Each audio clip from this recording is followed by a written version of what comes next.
It was a dark and stormy night. Yes, in this case, a cliché is exactly where it all began. Picture it, a tiny village nestled in the rugged hills of Transylvania. Just kidding, it was actually New Jersey, but let's not get caught up in details. In this unassuming town, there lived a curious fellow named Gerald. Gerald had ambitions. He was determined to be the greatest ghost hunter the world had ever seen. However, the spirits he usually encountered were more white sheet on Halloween, and less, I've come to haunt your dreams. His career, if you could call it that, needed a real ghostly twist. One day, Gerald found an old compass at a yard sale. The compass was rather unassuming itself, silver, dusty, and with a needle that spun like a fidget spinner on a caffeine rush. But as any seasoned and desperate ghost hunter like Gerald would tell you, magical yard sale finds could make or break your otherworldly reputation. Eager to see where this mystical compass would lead him, Gerald set out on a journey. He ventured through the woods behind the local taco shack, not the sexiest of settings, but ghost hunting rarely respects real estate values. The compass guided him to an abandoned house, not marked on any map. It was the kind of house even Zillow wouldn't dare to list. Ignoring the growing sense of doom, the kind that was only partly due to the looming credit card bill for ghost hunting equipment, Gerald entered the house. It creaked ominously, as if just excited to finally have some company.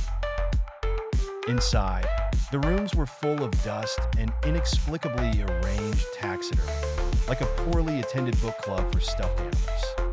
Gerald shivered, but whether it was from fear or allergies, he couldn't tell.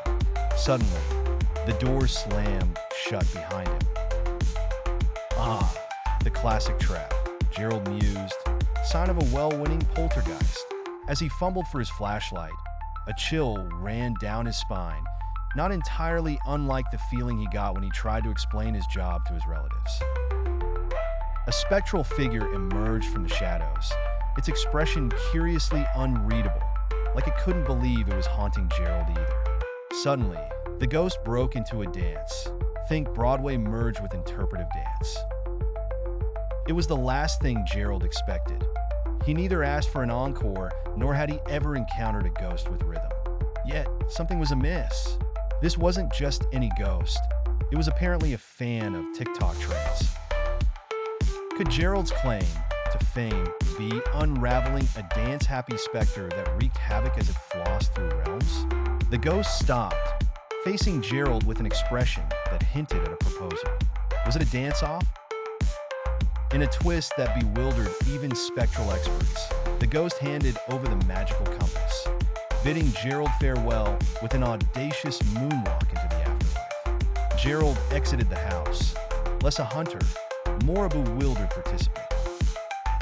As he trudged back to town, the prospects of dealing with the dancing spectral sensation filled him with an odd sense of accomplishment, or maybe just a hint of responsibility to keep the immortal moonwalking tradition alive.